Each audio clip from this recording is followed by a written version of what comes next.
All right, tell us when you're ready. Oh, this is you. Yes, my sister, we are ready.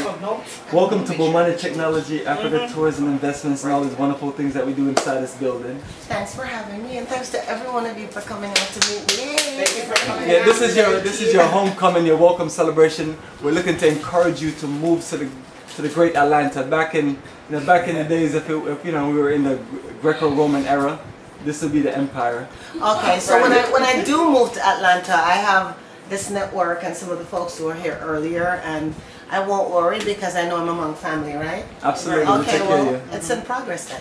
Yeah. So before we got to this point, I was asking everyone in the room to kind of introduce themselves, say a little bit about who they are, where they've been, and what's their most memorable travel experience. You've done a lot of traveling. In Ghana, a lot, but you've gone other places. Right. What has been your single most memorable travel experience? All right, perfect. The 10 Ghana trips are the 10 best journeys of my life.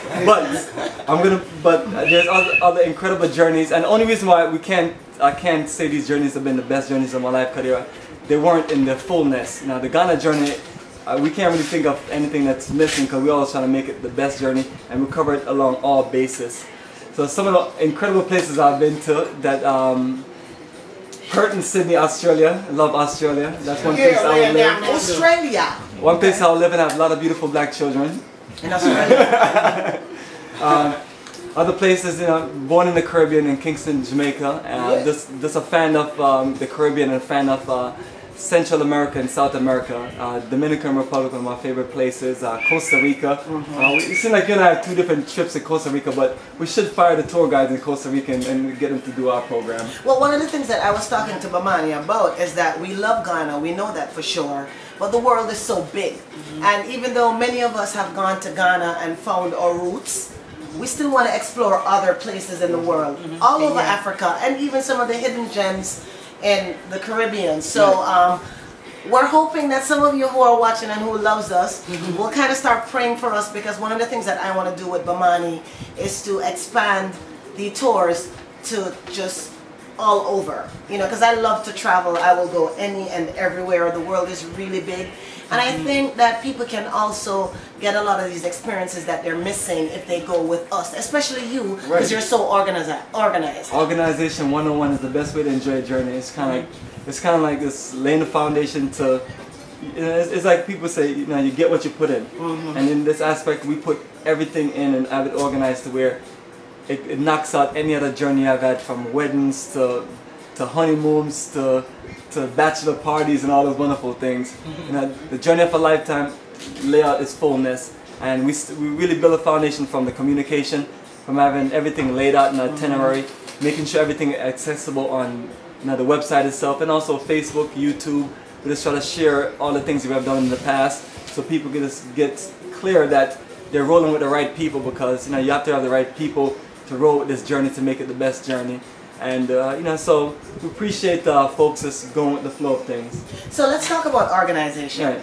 Because a lot of people who are looking from the outside think that you have an entire team of worker bees working behind you. But some of us who know you more intimately know that you are like the king worker bee. Yeah. How is it? Yeah, I mean, like, how is it that you get all of these things, like every nook and cranny, done, and then you still find so much time to raise your son, to do Bomani's IT service, and to still just connect with the people who matter to you? What is it? I mean, have you cloned yourself? What's going on? Yeah, you forgot that I had world-class lover. Oh my God. Well, we don't know anything about that. You are at home, aren't you? Edit that out. We don't know.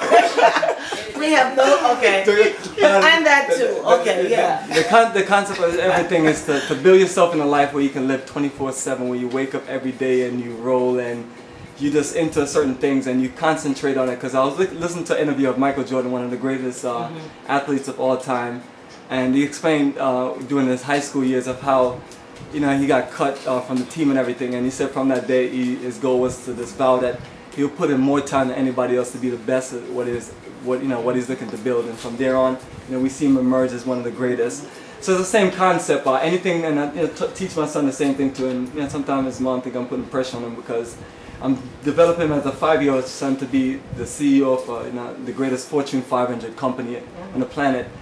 And it takes just a lot to go into, so we go through all kind of things, marketing, advertisement, even the books and the things, you have a bookshelf of history, culture, a lot of psychology, and so all those things you study. And one of the worst things is you can study all these things and don't put it into play. What I've done, I've studied it and I've picked the brains from some of our greatest people, and SAS I've studied with some of these greatest people which I've only known through reading their books. And just lay the foundation down, because our scholars have laid it out and put it together, so it's time for us to carry on the foundation. So I realized that we need to, in order to run an operation like this, you have to quote unquote be the best at technology, to kill your competition, number one, but also to make things stand out. And from day one when I started traveling to the African continent, which is Senegal and Egypt, I always had a camera and a camcorder, and I remember people just used to give me a hard time, like, "Why you all shooting pictures and recording us?" And but you just have to be dedicated to documentation. And I always joke with people that nobody gonna believe we went to Africa. So it's like the way that we're gonna get them to believe, we're gonna show them live footage, and we're gonna be in the back of this pyramid where they can't think it's Photoshop or anything. So, and just getting the things together to where you have everybody clear. You just really have to be willing to talk to people throughout the day, because we all work different hours. Some people are in different time zones, and you just have to be committed to talking with people, being clear, and letting them know the program and things. And from a business perspective, you have to be willing to get to this desk up early in the morning, and all the things that need to be processed, from receipts, invoice, emails, and any kind of communication. And the good thing about it nowadays, we have phones to where you can kind of communicate. You pull over to the parking lot somewhere off the interstate, and then you just communicate with people, so people can listen to you're serious about business, and you're not taking 5-10 days to return a message, phone calls or things like that. So, but my greatest inspiration comes from the Honorable Marcus Mosiah Garvey, which to me is one, and also Malcolm X. The combination of them and of their teachings have made me the person I am. And on top of that, it's other things also. The U.S. military, I'm not giving them a whole lot of credit for certain things, but at the same time too, I was 18 years old, and from 18 to 21, all the things I learned about organization was based on the philosophy, of what they learned, which they learned from our ancestors in the Nile Valley civilization. Because when I started studying Egypt and other parts of Africa, I realized that the U.S. military and any other organized entity, that's where they got it from. And then you look at certain things, and people try to phase out the respect for Garvey, but Garvey is in like everything.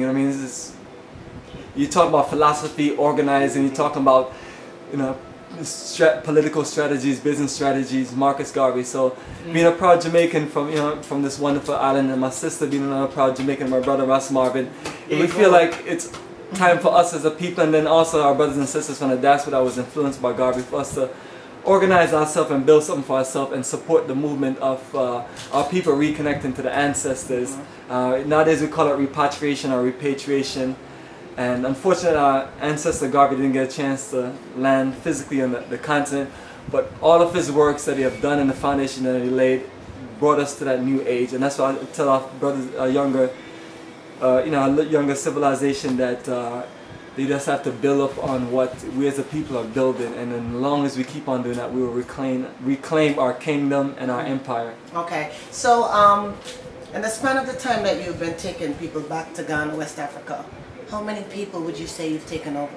195 different people, and then some wonderful people like our brother Kofi Bruce have been multiple times. It's so sad. So you're looking at close to 200 people, but some of them have taken many journeys. We also have several people that's living there in Ghana right now, and then several to more people that's looking to get things set up. And one of the things I tell people when they call here and they're like ready to tell me they're ready to leave everything and go to Ghana, I tell them, well, we got an organized plan, and if you want to come on a journey with us, you come on a journey with us. If not, then I got my business partners there. They're ready to receive you. If you needed to escape America like tomorrow, they'll be there to receive you and make sure everything is in order. But if you're not in a rush and you don't have to worry about the FBI, anybody coming after you, take your time, process everything, get ready, watch the videos, go through everything, and we make sure that you have the best setup to get there in the continent, in Ghana, to make sure that you have things organized the way that you'll be very successful when you decide to make the move and everything. So I have a question. Why do you think so many people return to Ghana with Africa for the Africans? one of the biggest reasons I think is just the technology. Unfortunately, something simple as having videos and pictures, some people are not always willing to use those machines and connect them to your computer and then put those things up. And then the thing of it is, it's not just like 1 or 2 years. I have 10 years of straight documentation. And then there's also VHS tapes in there. You know, we can even break out a VHS recorder back in storage and play the tapes and everything. But it's something that I just realized that we have to take our reconnection and our experience to a whole different level. Unfortunately, there's no African country on this planet that's like have a serious program that say us as a people in the diaspora, I have things laid out, come with us, we'll make sure that you're settled, make sure you're connected with other people. And I was broken hearted by that in 2004 when I wanted to escape the plantation because they were torturing me. Yeah. I was becoming, experiencing aircraft maintenance technology, and I realized that in order for me to build certain things, I need to really be around people that's going to cater and build with me versus, so I started looking at African continent where my ancestors from, and I realized that there were no programs I can join to pass off my skill to, all the things I've learned from when I was 13 and the era of technology. So I decided to connect with my brothers that's in the community here in Atlanta, co-workers, and we built what we call Africa for the Africans Tours and Investments, based on us doing study groups and like all of those books you see over there, and stacks of DVDs, like thousands of DVDs there. Just spending like 2 straight years just doing all those things, and to the point where we just realized that we just have to, that we're the ones that's educated and ready to make the move and kind of just carry the legacy on to the ancestors and make that proper journey to where those of us in the diaspora that's looking to reconnect can to say, this is something that I'll be able to get the best connection out of, and I have someone I can talk to anytime and someone that got my back. Okay, so a couple more questions before we close this off. Yeah, let's just picking up these books. These are... That's like back in the days, like 07. Well, it doesn't matter because my point is that it shows consistency.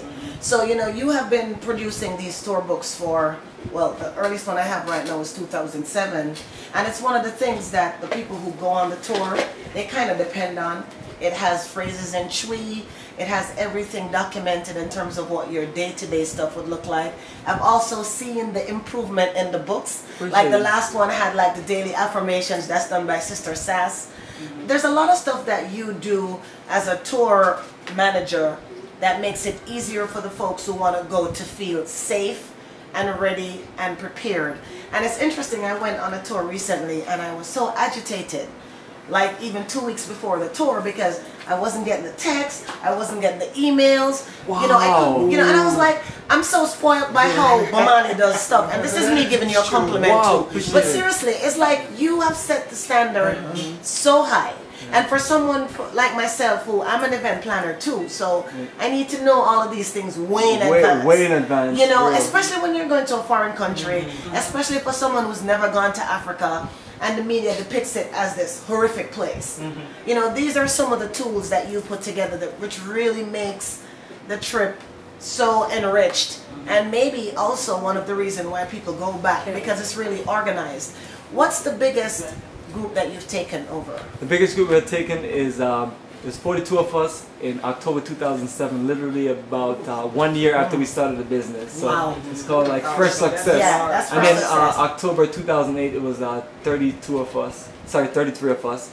And then we've never been able to duplicate that effort. The closest we got to that was in 2012 when we went. It was 27 of us, including my little boy Bomani. He was 2 years old. Yeah. And then from there on, last year, starting in August, I just decided that I also want to dominate the market and take over the Africa tourism investment business. So I decided to just fire my employees on the plantation, and then use 24/7 of my daytime to just commit to this high-tech marketing and reach out to many people. And from that energy, we've been able to build a group of 44 for the October 2016 trip.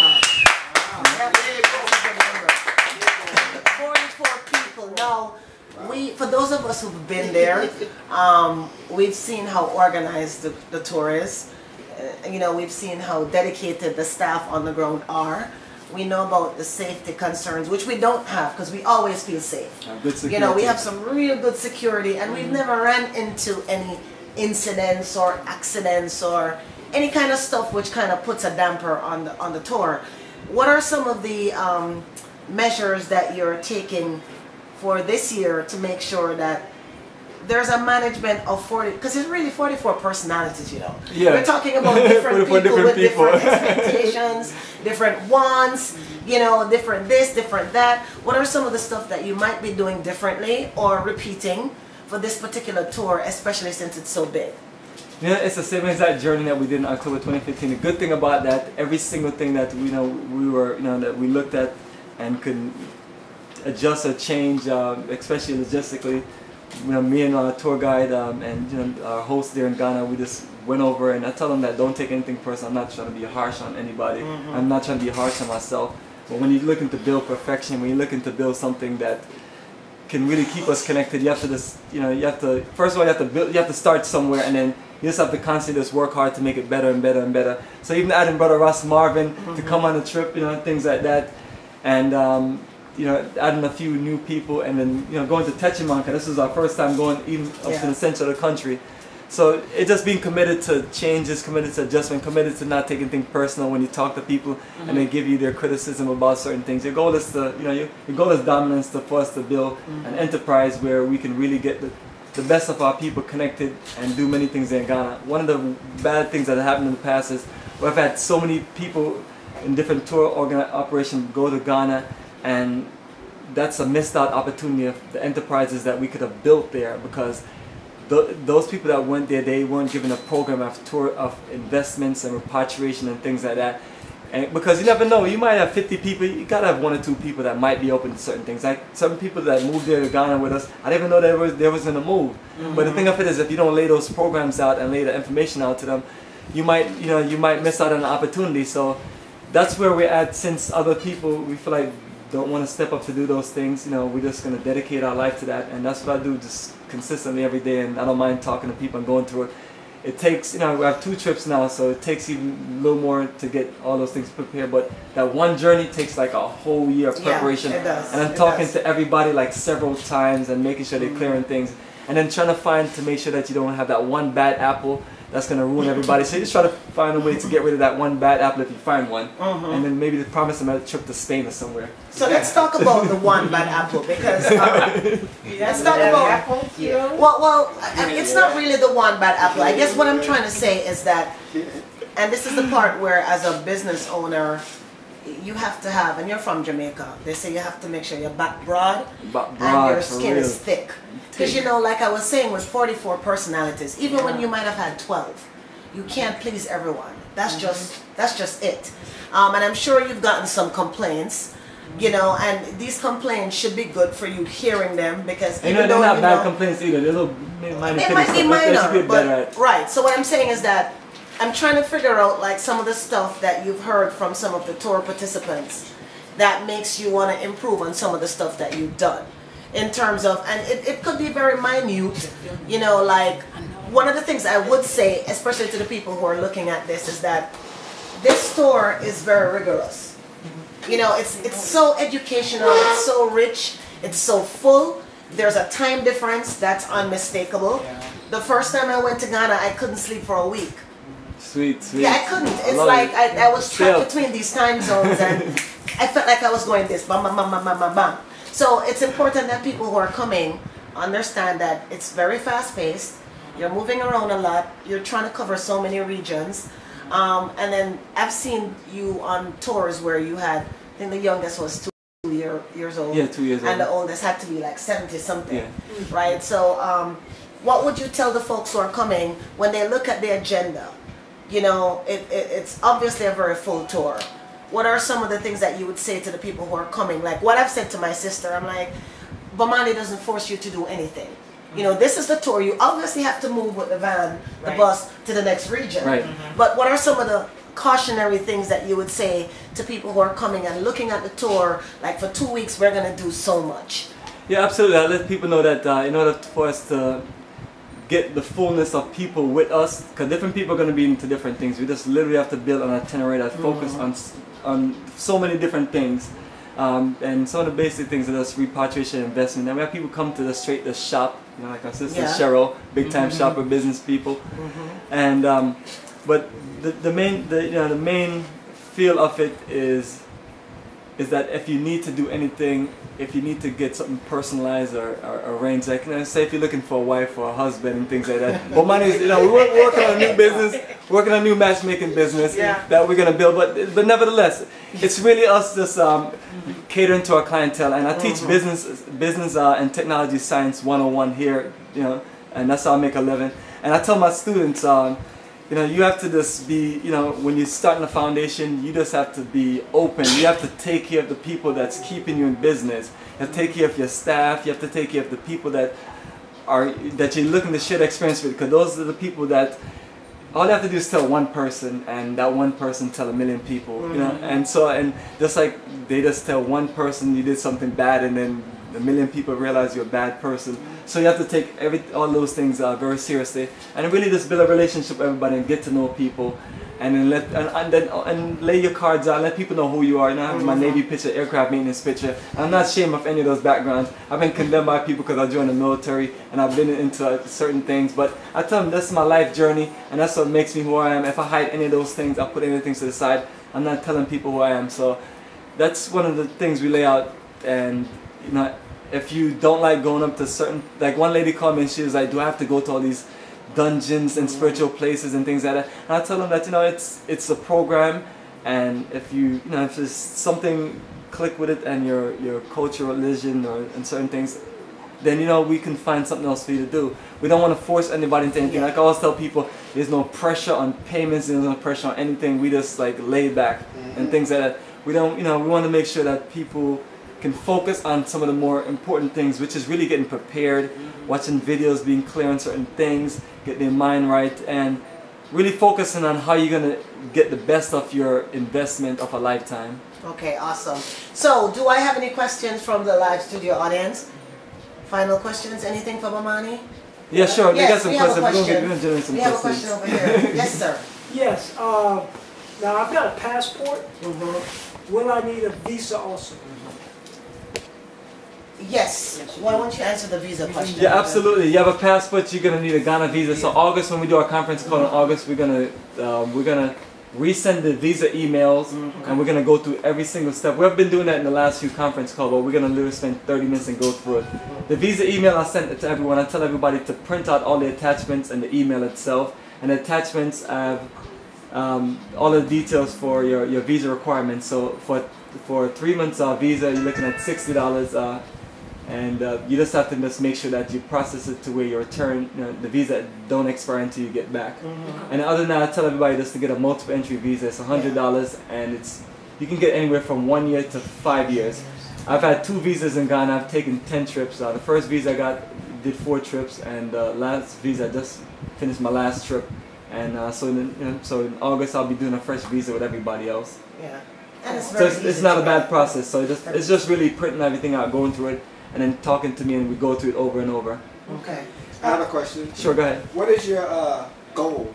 What do you want to see Africa for the Africans? Like, yeah, one of my goals is... What's the ultimate? Yeah, I have a few different projects, and you know, people told me I was crazy when I was like it was like 10 years ago I started Operation. I was 28 years old. The same time Marcus Garvey started UNIA. He was 28 years old, and it's, you know, it's I always look at it as funny because I used to be the youngest person in the room all the time, and they always used to tell me to be quiet and things like that. And you know, and I was like, I also explained to them, do you know my background? I was like, you know, when you join the military, you're taught to be a leader at an early age, at 18 years old.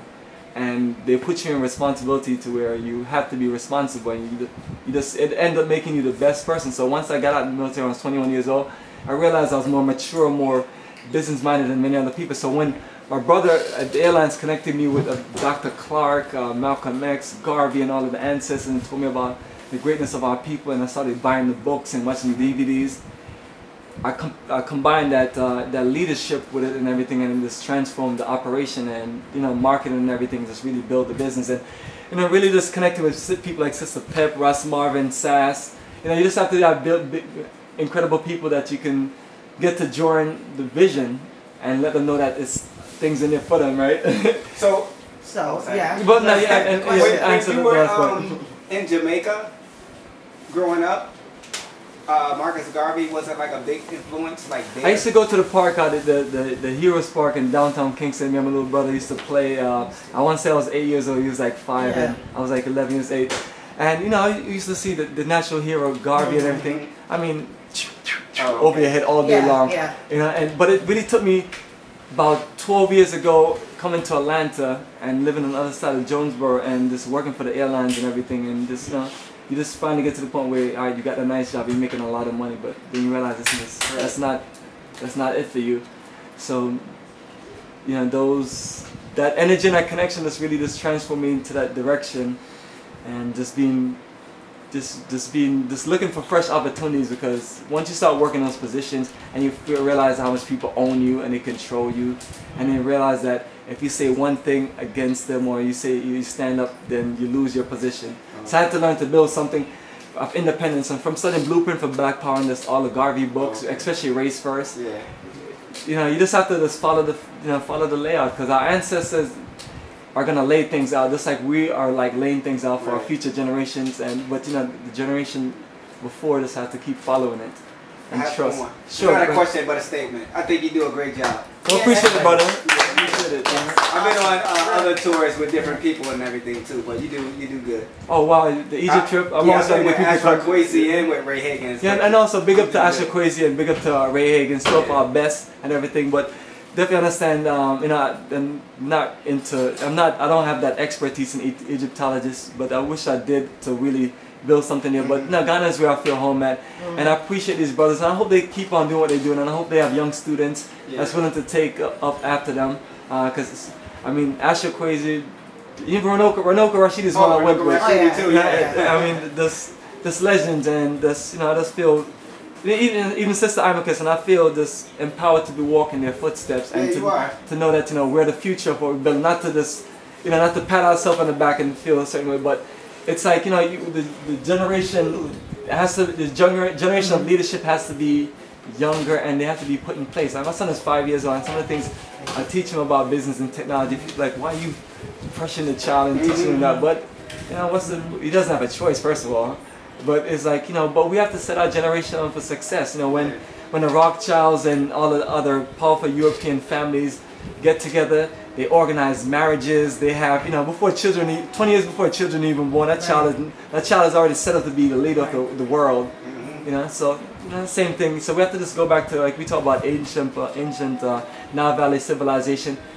Because that structure of Nile Valley civilization laid the foundation of everything we have to this world as far as organized business, civilization, and nation building. Awesome. So, are there any... One more question. Or comment, yes. One of the things I have to share with you is that I absolutely appreciate all the time that you put into your organization. Because it makes me feel comfortable as a first-time traveler.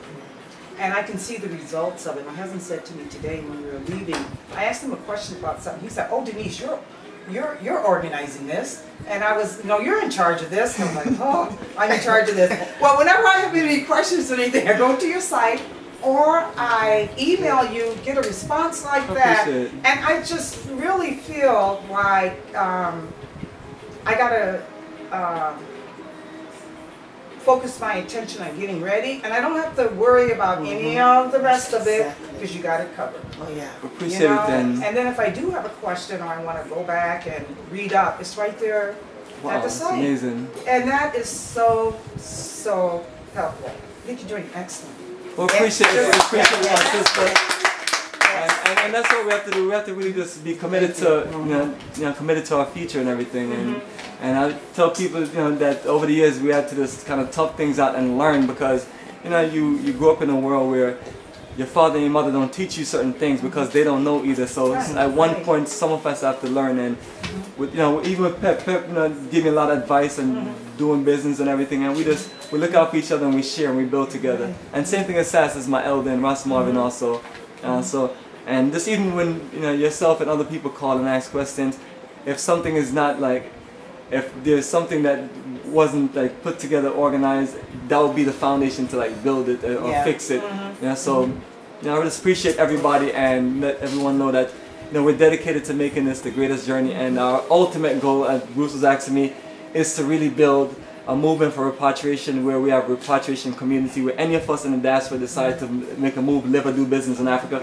We have tons of community, not only in Ghana but all over the African continent. So I'm working with people throughout, especially our people are repatriated, and let them know that this is our duty to make sure that we have things in place. And then the best thing about it, the brothers and sisters that are coming and living, doing business there in Ghana and other parts of Africa, we can easily connect with them, and then that will allow us to build an identity, the kind of identity to where when we connect with the local ethnic groups in whatever African country, they're going to respect us, because we can go to Ghana, everything is based on ethnic groups and based on a group having their own identity. So we're looked at as the African diaspora community, and so, you know, our goal is to keep people rolling and keep people connected. Okay, so that's not quite a wrap yet. I'm going to right now read this PSA for the Ghana tour for May 2017. And for those of you who are watching, the website is africafortheafricans.org. And all of that is in the PSA that I'm going to read. And once I've read it, I would like everyone to clap and thank Bomani for all the great stuff he's done and the great things he's going to be doing going forward. And I really want to appreciate him for putting together this really nice welcome reception for me. That deserves a round of applause like right now. Okay. Yeah, I truly feel special, and you know, I love Bomani like a brother, just like a brother, Like a brother, sister. and like she's like my sister. You know, to see Kofi and to see all of you people who are just ready to go, it just makes me feel like I'm a part of something much, much bigger than myself. So here goes. Everyone enjoys a full course meal. Well, how about a full course travel opportunity on the journey of a lifetime to Ghana from May 25th to June 6, 2017. Join us to experience a vibrant Africa with a mix of roots, culture, paradise, nightlife, shopping, networking, business, and investment opportunities. All of the tour information can be found on our website at africafortheafricans.org. Contact us if you have any questions.